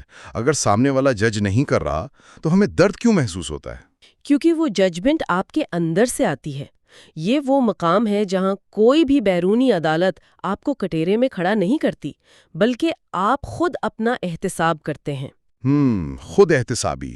جی، جب آپ کے سامنے وہ 3D آئینہ رکھ دیا جاتا ہے جہاں آپ کے ہر عمل، ہر مسکراہٹ، ہر تلخ لفظ کا اثر بالکل ننگا اور عیاں ہوتا ہے، تو انسان خود اپنے اعمال کو دوسروں کی نظر سے دیکھ کر اپنی خامیوں کو پہچانتا ہے۔ اسے خود پر شدید شرمندگی یا افسوس کا احساس ہوتا ہے۔ یہ ایک گہری خالص خود احتسابی ہے۔ یہ بات بہت وزن رکھتی ہے۔ یعنی اصل احتساب وہ ہے جب ہم اپنی انا کا خول اتار کر اپنے ہی اعمال کا وزن خود محسوس کرتے ہیں۔ لیکن کیا اس قدر شدید احساس جرم انسان کو تباہ نہیں کر دیتا؟ یہی تو اس نورانی ہستی کی موجودگی کا کمال ہے۔ وہ محبت بھری ہستی آپ کو تباہ ہونے سے بچاتی ہے۔ دلچسپ بات یہ ہے کہ زیادہ تر لوگ جب اس موت کے کنارے سے دنیا میں واپس آتے ہیں نا، تو وہ ڈپریشن کا شکار نہیں ہوتے، اچھا۔ بلکہ ان کے اندر اپنی اصلاح کی، اپنے آپ کو بدلنے کی ایک شدید اور سچی خواہش پیدا ہوتی ہے۔ وہ اپنے رویوں کو نرم کرنے اور دوسروں کے ساتھ زیادہ ہمدردی سے پیش آنے کا پختہ عزم لے کر لوٹتے ہیں۔ وہ اس تجربے سے یہ جان جاتے ہیں کہ زندگی میں دنیاوی مال و دولت کوئی معنی نہیں رکھتے، بلکہ محبت بانٹنا اور علم حاصل کرنا ہی انسانی روح کے دو سب سے اہم مقاصد ہیں۔ یہ بہت متاثر کن ہے۔ اگر ہم صرف آج کے دن یہ یاد رکھیں کہ ایک دن ہمیں اپنی پوری زندگی کی فلم دوسروں کے کیمروں کے زاویے سے بھی دیکھنی اور محسوس کرنی ہے، تو شاید ہم کسی کا دل دکھانے سے پہلے 100 بار سوچیں گے۔ بالکل ایسا ہی ہے۔ یہ ایک ایسی خود آگاہی ہے جس سے کوئی بھی بھاگ نہیں سکتا۔ اور بھاگنے سے مجھے یاد آیا، یہ احتساب اور حقیقت سے فرار نہ پا سکنے کی بحث ہمیں ایک انتہائی حساس لیکن اہم موضوع کی طرف لے جاتی ہے جو ان ذرائع میں موجود ہے: خودکشی۔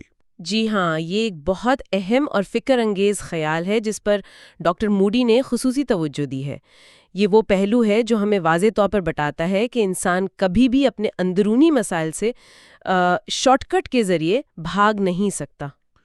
تو ذرائع کیا کہتے ہیں؟ رکیے، اگر دوسری طرف کا ماحول صرف محبت، شفافیت اور نورانی ہستیوں پر مشتمل ہے جو کوئی ججمنٹ پاس نہیں کرتی، تو جو لوگ شدید مایوسی یا ڈپریشن میں خودکشی کر لیتے ہیں، کیا انہیں اس موت کے بعد اپنی اس شدید ذہنی اذیت سے فوری چھٹکارا یا سکون مل جاتا ہے؟ انٹرویو سے جو حقائق سامنے آئے وہ ایک انتہائی گہرے اور خوفناک پیراڈاکس کی نشاندہی کرتے ہیں۔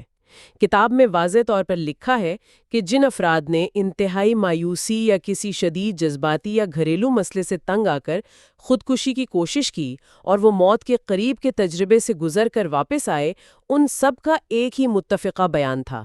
وہ کیا؟ اور وہ یہ کہ خودکشی سے ان کا کوئی ایک مسئلہ بھی حل نہیں ہوا۔ یعنی وہ مسائل ختم نہیں ہوئے؟ لیکن کیسے؟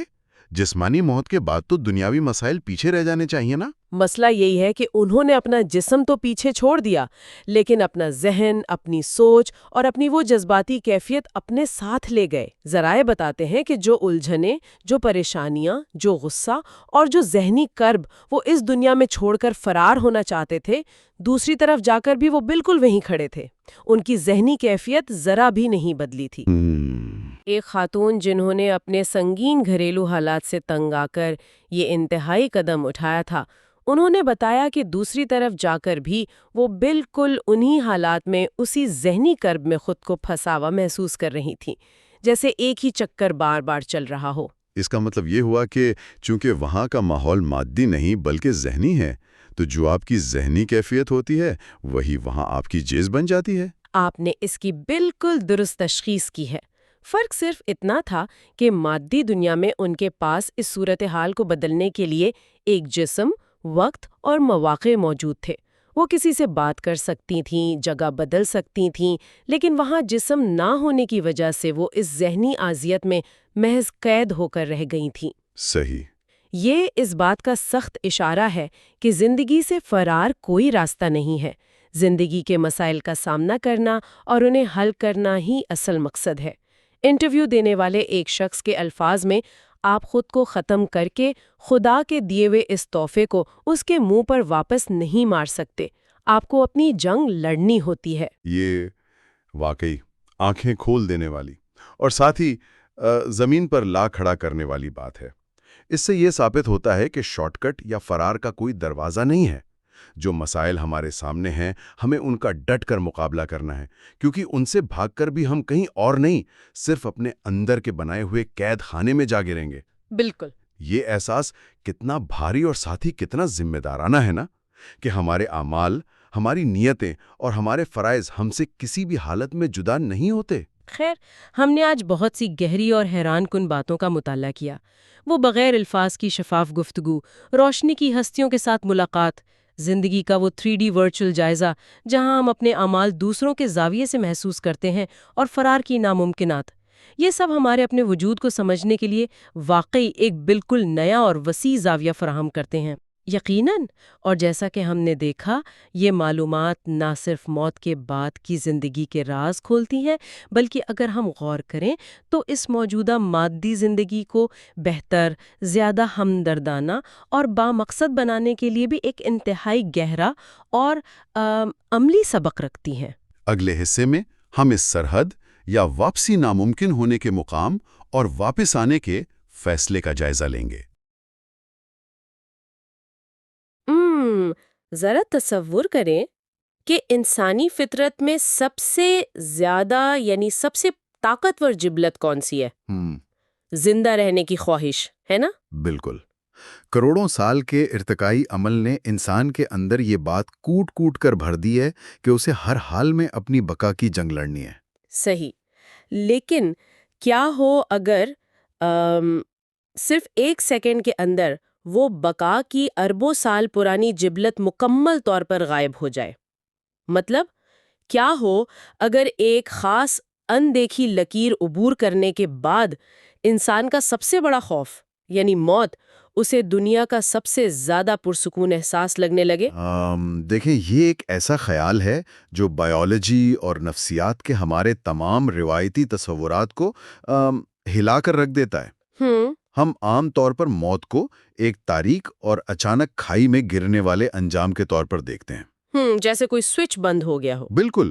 لیکن جن تجزیات پر ہم کام کر رہے ہیں وہ بتاتے ہیں کہ یہ کوئی اچانک گرنے والا سوئچ نہیں ہے، بلکہ یہ شعور کا ایک واضح، طے شدہ اور یعنی حتمی سرحد پر پہنچنے کا عمل ہے. اور بالکل یہی وہ سرحد ہے جس کا آج ہم نے گہرائی سے جائزہ لینا ہے.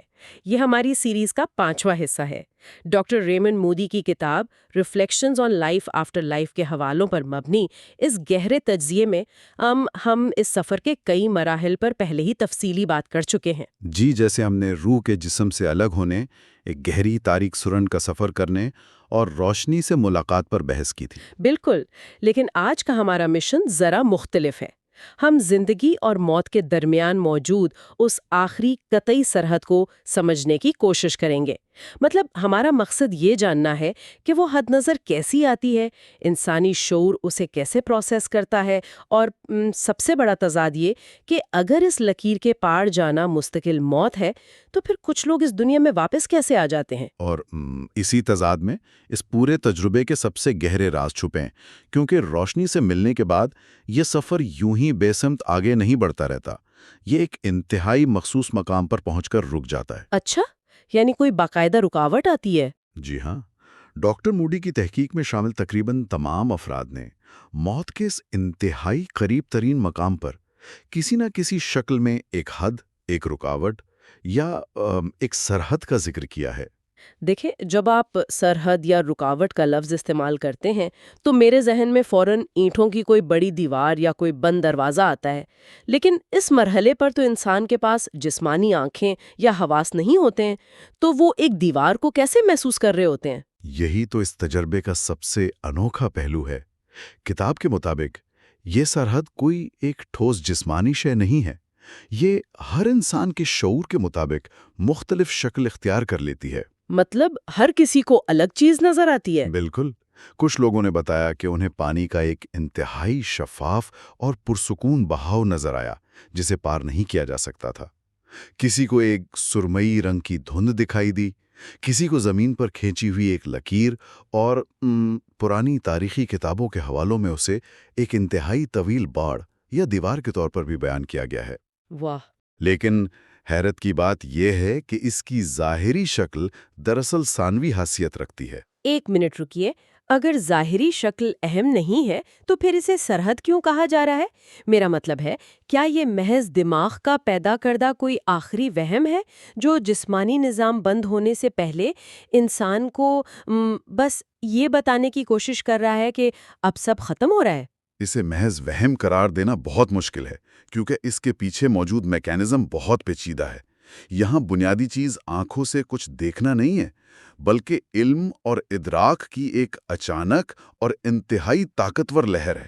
ادراک کی لہر؟ جی، وہاں کوئی بورڈ نہیں لگا ہوتا، کوئی آواز نہیں بتاتی، لیکن فرد کے شعور پر اچانک یہ حتمی سچائی منکشف ہو جاتی ہے کہ اگر میں نے اس خاص مقام کو عبور کر لیا تو پھر واپسی کا کوئی راستہ نہیں رہے گا۔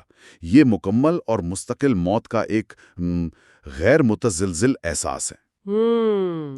یعنی انہیں قطعی طور پر معلوم ہو جاتا ہے کہ اس لکیر کے پار جانے کے بعد جسمانی دنیا سے ان کا رابطہ ہمیشہ کے لیے کٹ جائے گا۔ بالکل 100%۔ تو چلے اس بات کی گہرائی میں چلتے ہیں تاکہ ہم اس غیر مادی سرحد کو روزمرہ کی حقیقت سے جوڑ کر سمجھ سکیں۔ میں سوچ رہی تھی کہ یہ کچھ ایسا ہی ہے جیسے کوئی بین الاقوامی ایئرپورٹ پر پاسپورٹ کنٹرول یا امیگریشن کی قطار میں کھڑا ہو۔ یہ ایک دلچسپ مثال ہے نا؟ زمین پر ایک پیلی لکیر ہوتی ہے۔ جب تک آپ اس لکیر کے اس پار کھڑے ہیں، آپ اپنے ملک کے قانون اور دائرہ اختیار میں ہیں، لیکن جیسے ہی آپ وہ لکیر عبور کرتے ہیں اور امیگریشن آفیسر آپ کے پاسپورٹ پر مہر لگاتا ہے، اس مہر کی وہ جو ایک بھاری سی ٹھپکی کی آواز ہوتی ہے، وہ دراصل اس بات کا اعلان ہوتی ہے کہ اب آپ کی پچھلی حیثیت ختم ہو چکی ہے۔ بالکل، آپ تکنیکی طور پر ایک نئے نظام کا حصہ بن چکے ہوتے ہیں۔ جی، اور آپ یوں ہی مڑ کر واپس ایئرپورٹ کے باہر نہیں جا سکتے۔ تو کیا یہ تجربہ بھی کچھ ایسا ہی ہے؟ یہ ایک شاندار مثال ہے۔ پاسپورٹ پر لگنے والی مہر کی وہ حتمی آواز اس جسمانی موت کی آخری حد کی نمائندگی کرتی ہے۔ اس لکیر سے پہلے تک انسان ایک طرح سے اس روحانی دنیا کا سیاح ہوتا ہے جس کا مادی دنیا سے تعلق برقرار رہتا ہے۔ یعنی وہ ابھی مکمل طور پر گیا نہیں ہے۔ صحیح، لیکن لکیر عبور کرنے کا مطلب شہریت کی مکمل تبدیلی۔ فرق صرف اتنا ہے کہ ایئرپورٹ پر ہدایت دینے والے موجود ہوتے ہیں، جبکہ یہاں شعور خود اس اندیکھی حد کو ایک کامل یقین کے ساتھ پہچان لیتا ہے۔ سمجھ گئے، لیکن یہاں آ کر ایک بہت بڑا منطقی سوال کھڑا ہوتا ہے۔ اگر اس آخری سرحد پر کھڑے ہو کر انسان کو اس قدر سکون مل رہا ہے اور وہ ایک نئے تکلیف سے پاک دائرہ اختیار میں داخل ہو رہا ہے، تو پھر ڈاکٹر موڈی کی کتاب میں یہ انٹرویوز کہاں سے آ گئے؟ آپ کا اشارہ واپسی کی طرف ہے۔ جی بالکل، منطقی طور پر تو کسی کو بھی اس سکون والی دنیا سے واپس اس دکھوں بھری دنیا میں نہیں آنا چاہیے، تو وہ واپس کیسے آئے؟ کیا وہ چھپ کر واپس آ گئے یا انہیں وہاں سے ڈیپورٹ کر دیا گیا؟ اور یہی وہ مقام ہے جہاں یہ تحقیق اپنے عروج پر پہنچتی ہے۔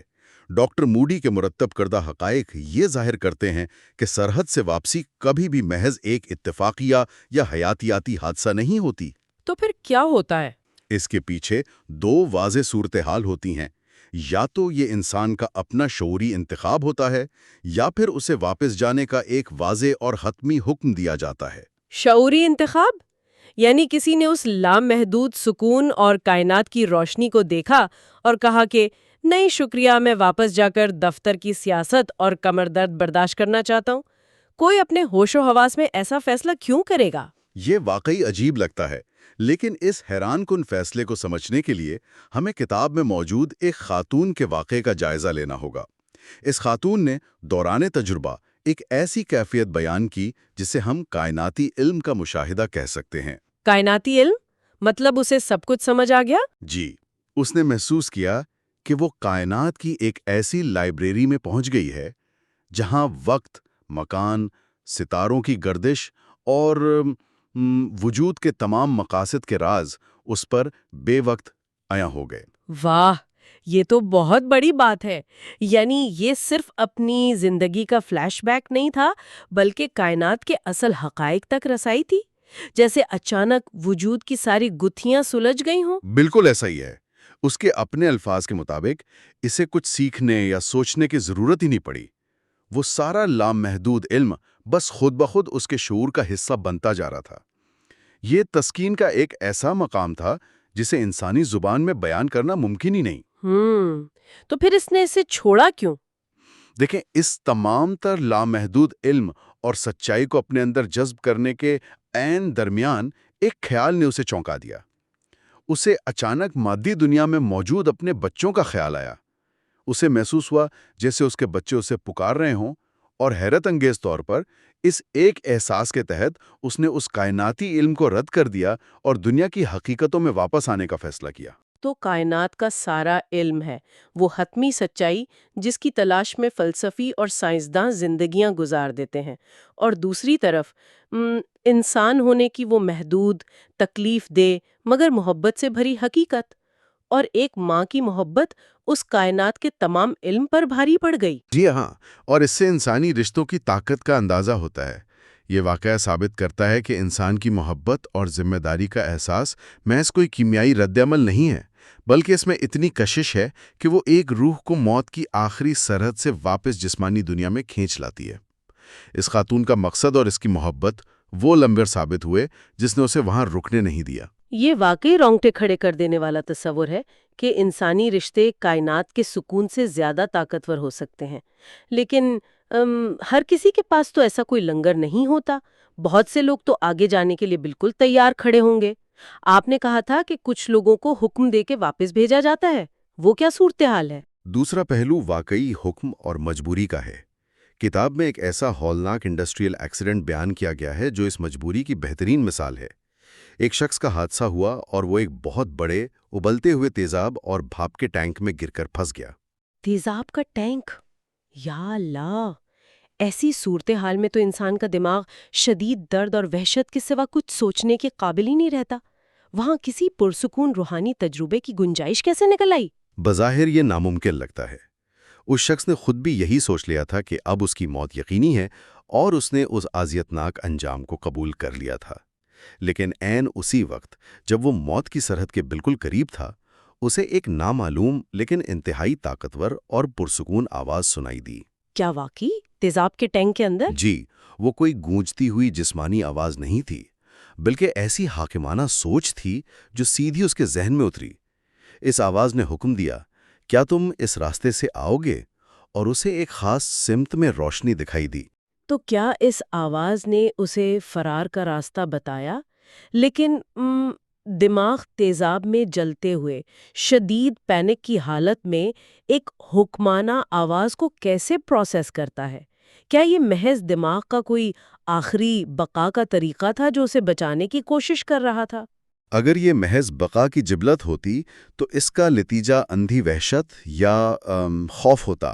لیکن اس شخص نے جو محسوس کیا وہ ایک واضح، بامقصد اور انتہائی پرسکون رہنمائی تھی. صحیح.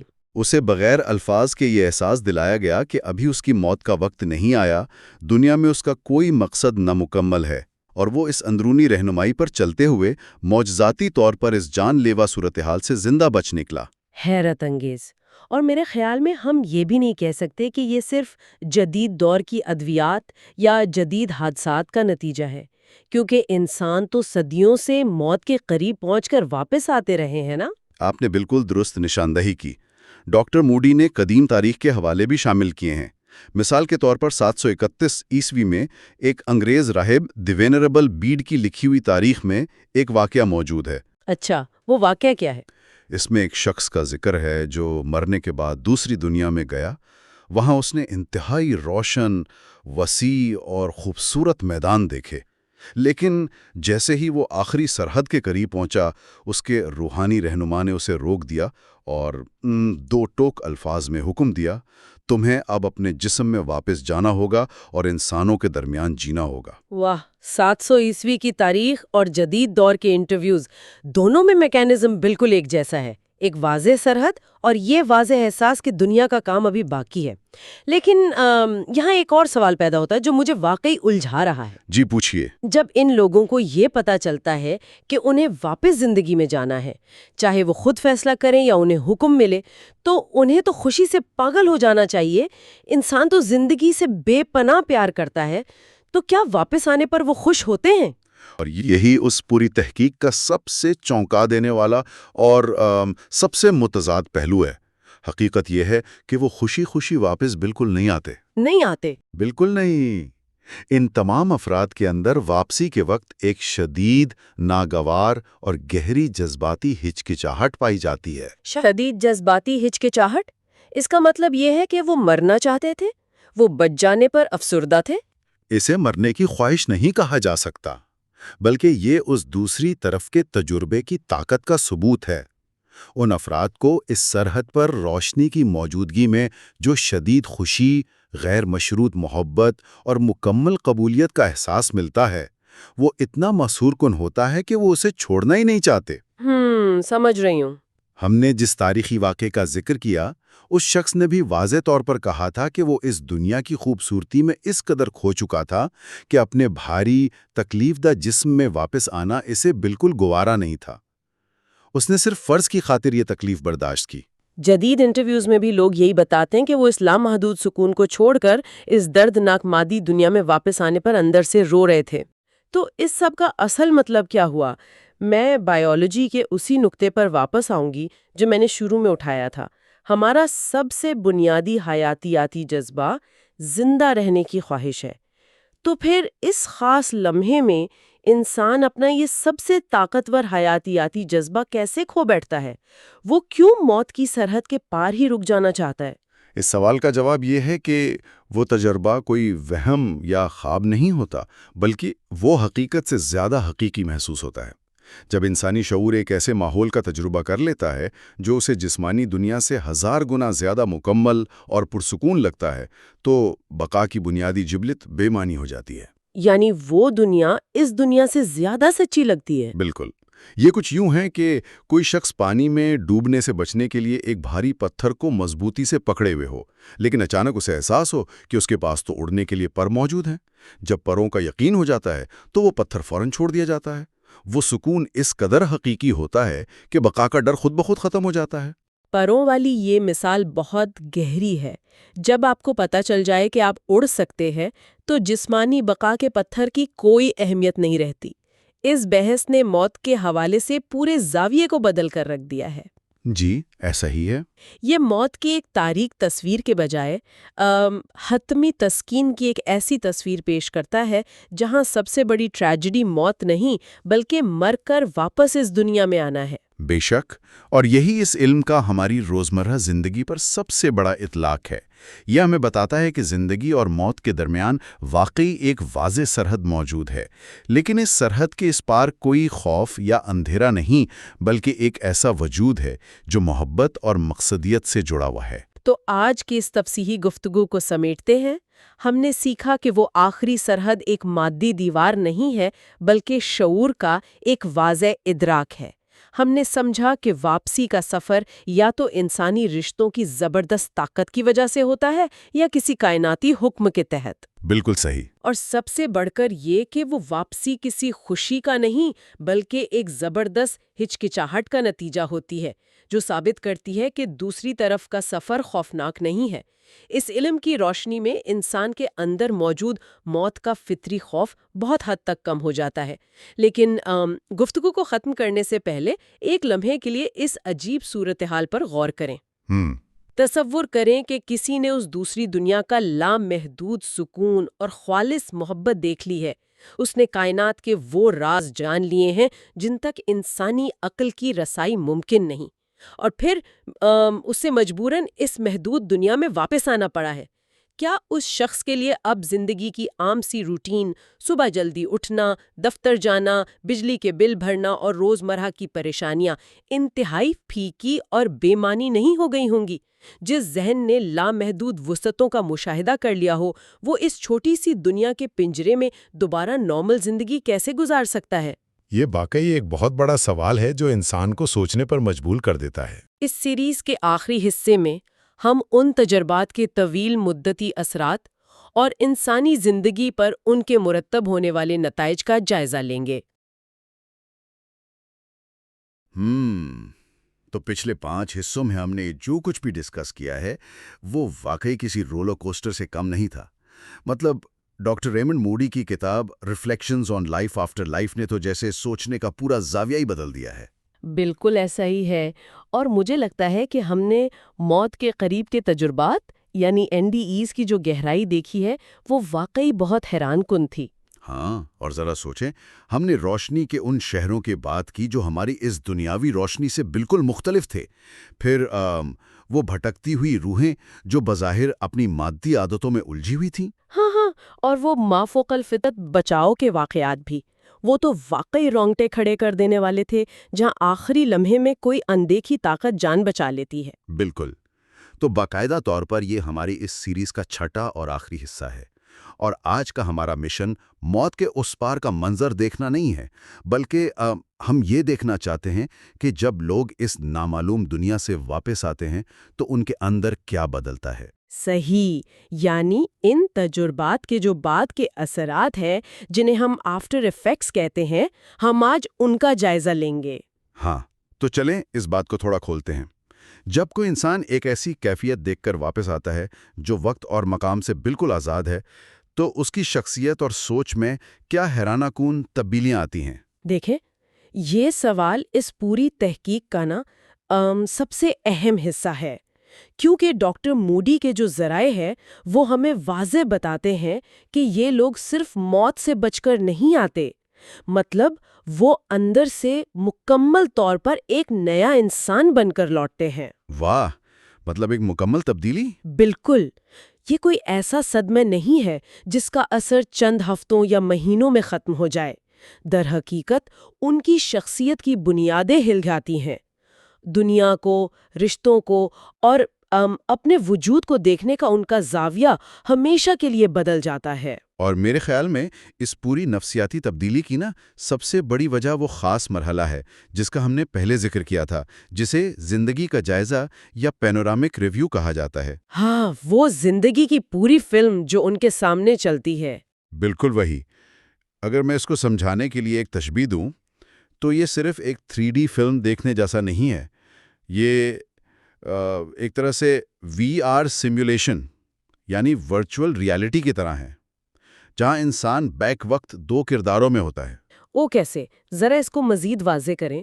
مطلب فرض کریں کسی نے اپنی زندگی میں غصے میں آ کر کسی کا دل دکھایا ہے، تو اس جائزے میں وہ صرف اپنا غصہ نہیں محسوس کر رہا، وہ اسی لمحے وہ دوسرا شخص بھی بن جاتا ہے جس کو تکلیف پہنچی تھی۔ اوہ، یہ تو بہت گہری بات ہے۔ ہاں، مطلب وہ اس دوسرے انسان کی شرمندگی اور تکلیف بالکل اسی شدت سے اپنے اندر محسوس کرتا ہے۔ یہاں جو بات سب سے حیران کن ہے وہ یہ ہے کہ اس کا انسان کی انا یعنی ایگو پر کیا اثر پڑتا ہے۔ عام حالات میں ہم کیا کرتے ہیں؟ ہم اپنی غلطیوں پر بہانے بناتے ہیں، اپنا دفاع کرتے ہیں۔ بالکل، ہم مانتے ہی نہیں کہ ہم غلط ہیں۔ ہے نا؟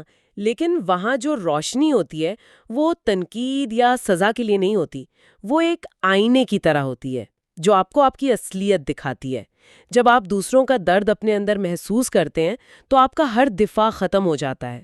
مطلب انسان کے اندر کی جو خود غرضی ہے وہ بالکل جڑ سے اکھڑ جاتی ہے۔ بالکل ایسا ہی ہے، اور اس کا نتیجہ یہ نکلتا ہے کہ جب یہ شخص دوبارہ آنکھ کھولتا ہے تو وہ کم مادہ پرست ہو چکا ہوتا ہے۔ اس کے لیے وہ دنیاوی کامیابیاں، بینک بیلنس، بڑا گھر یا سماجی رتبہ، یہ سب اپنی اہمیت کھو دیتے ہیں۔ اچھا، تو پھر ان کی ترجیحات کیا رہ جاتی ہیں؟ مطلب وہ کس چیز کو اہم سمجھتے ہیں؟ ذرائع بتاتے ہیں کہ ان کے نزدیک بس 2 ہی اہم مقاصد رہ جاتے ہیں۔ پہلا، دوسروں سے محبت کرنا یعنی ہمدردی، اور دوسرا، علم حاصل کرنا۔ وہ سمجھتے ہیں کہ صرف یہی 2 چیزیں ہیں جو موت کے بعد بھی ان کے ساتھ جائیں گی۔ بات ہے، لیکن تو اس سب کا مطلب کیا ہے؟ میرا مطلب ہے ایک بہت بڑا سوال یہاں اٹھتا ہے، اگر وہ دوسری دنیا اتنی ہی محبت بھری ہے اور روح کی سطح پر اتنی ہمدردی مل رہی ہے، تو پھر ان کا اس دنیا میں واپس آنے کا دل کیوں کرتا ہے؟ یہ ایک بہت منطقی سوال ہے۔ ہے نا؟ مطلب اس دنیا میں تو ہر قدم پر بیماریاں، معاشی مسائل اور الجھنیں ہیں۔ اگر موت کے بعد کا سفر اتنا پرسکون ہے تو کیا وہ جلد مرنا نہیں چاہتے؟ اگر ہم اسے سرسری دیکھیں تو ایسا ہی لگتا ہے، لیکن حقیقت اس کے بالکل الٹ ہے۔ یہ سچ ہے کہ ان کے اندر سے موت کا خوف بالکل ختم ہو جاتا ہے۔ وہ موت کو کوئی بھیانک انجام نہیں مانتے۔ صحیح۔ لیکن حیران کن طور پر ان کے اندر روحانیت اور خاص طور پر اس دنیاوی زندگی کی قدر و قیمت بہت بڑھ جاتی ہے۔ مطلب وہ زندگی کو ایک انعام سمجھنے لگتے ہیں۔ اچھا، موت کا خوف ختم اور زندگی کی قدر بڑھ گئی، یہ کیسے ممکن ہے؟ اگر ہم اسے وسیع تناظر میں دیکھیں تو بات سمجھ آتی ہے۔ وہ اس مادی دنیا کو کوئی قید خانہ نہیں سمجھتے، وہ اسے ایک سکول، ایک تربیت گاہ کی طرح دیکھتے ہیں۔ انہیں لگتا ہے کہ وہ یہاں کسی مقصد کے لیے آئے ہیں۔ جیسے کوئی طالب علم اسکول کا کورس مکمل کیے بغیر نہیں جانا چاہتا؟ بالکل، انہیں احساس ہوتا ہے کہ کچھ سبق سیکھنے ہیں، جیسے صبر، دوسروں کی مدد کرنا، تو وہ اپنی زندگی کی وہ ذمہ داری پوری کیے بغیر واپس نہیں جانا چاہتے۔ موت کا ڈر نہیں ہوتا، لیکن وہ ہر دن کو بھرپور طریقے سے جیتے ہیں۔ یہ تشبیہ تو واقعی بہت کچھ واضح کر دیتی ہے۔ لیکن اگر زندگی مکمل کرنی اتنی ضروری ہے تو ان لوگوں کا کیا تجربہ رہا جنہوں نے خودکشی کی کوشش کی؟ یہ بہت حساس اور تاریک پہلو ہے اس پوری تحقیق کا۔ ہاں، مطلب اگر انہوں نے درمیان میں اسکول سے بھاگنے کی کوشش کی تو کیا ان کا تجربہ بھی اتنا ہی محبت بھرا اور روشن تھا؟ بالکل نہیں۔ خودکشی کی کوشش کرنے والوں کے مشاہدات یکسر مختلف تھے۔ جب وہ اپنے جسم سے الگ ہوئے تو روشنی کے بجائے سب سے پہلے انہیں ایک بہت بڑی غلطی کرنے کا شدید پچھتاوا ہوا۔ مطلب انہیں فوراً احساس ہو گیا کہ کچھ غلط کر دیا انہوں نے۔ ہاں، انہیں لگا کہ انہوں نے کائنات کے ایک بنیادی اصول کو توڑ دیا ہے۔ لیکن ذرائع تو یہ بھی بتاتے ہیں کہ وہاں کوئی روایتی جہنم یا آگ جیسی کوئی سزا نہیں ہوتی، تو پھر انہیں کیسی مشکل کا سامنا کرنا پڑا؟ دیکھیں، اصل میں سزا ان کا اپنا ذہن ہی بن جاتا ہے۔ لوگ خودکشی تب کرتے ہیں نا جب وہ کسی شدید ذہنی تکلیف یا ڈپریشن سے بھاگنا چاہتے ہیں۔ انہیں لگتا ہے جسم ختم تو تکلیف بھی ختم۔ بالکل، یہی تو سوچ ہوتی ہے۔ لیکن جب یہ لوگ اس پار گئے تو انہوں نے حیرت انگیز طور پر یہ محسوس کیا کہ ان کی وہ ساری ذہنی الجھنیں، وہ تمام ڈپریشن اب بھی ویسے ہی موجود ہیں۔ جسم ختم ہونے سے وہ بوجھ ہرگز ختم نہیں ہوا۔ واہ، یہ تو انتہائی خوفناک کیفیت ہے۔ مطلب جس تکلیف سے بچنے کے لیے انہوں نے یہ قدم اٹھایا وہ وہیں کے وہیں ہیں، لیکن اب ان کے پاس اسے سلجھانے کے لیے وہ مادی جسم ہی نہیں رہا۔ بالکل درست۔ وہ ایک ایسی بے بسی میں پھنس جاتے ہیں جہاں وہ اپنے مسائل دیکھ سکتے ہیں، اپنے پیاروں کا دکھ محسوس کر سکتے ہیں، لیکن وہ کچھ بدل نہیں سکتے۔ وہ اپنے ہی ذہن کے قیدی بن جاتے ہیں۔ تو پھر جب وہ واپس آتے ہیں، مطلب بچ جانے کے بعد؟ جب وہ واپس آتے ہیں تو ان کی سوچ مکمل طور پر بدل چکی ہوتی ہے۔ وہ زندگی کا سامنا کرنے اور اپنے مسائل کو حل کرنے کا پختہ ارادہ کر لیتے ہیں۔